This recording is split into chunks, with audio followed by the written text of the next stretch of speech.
Hey folks, welcome back to channel.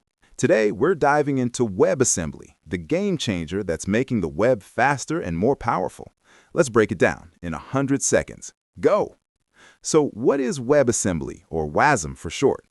It's a binary instruction format designed as a portable compilation target for high-level languages. Think of it as a low-level assembly language, but in a compact binary form that runs in your browser at near-native speeds. Back in the day, JavaScript was the only way to run code on the web, but JS has limitations for performance-heavy tasks like gaming or video editing. Enter WebAssembly in 2017, a collaboration between browser vendors like Mozilla, Google, Microsoft, and Apple.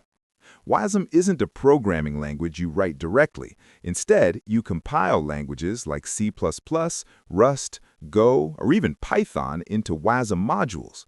These modules can then be loaded and executed by the browser's WASM runtime, which is a stack-based virtual machine. How does it work? Your code compiles to .wasm files, binary blobs that are smaller and parse faster than JS. The browser's engine, Git, compiles them to machine code. WASM interacts with JS via APIs, sharing data through linear memory buffers.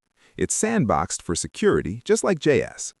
Benefits: blazing speed for compute-intensive apps, up to 10x faster than JS in some cases. It enables stuff like running Unity games in the browser, Photoshop web versions, or even server-side with WASI, WebAssembly System Interface for non-web environments.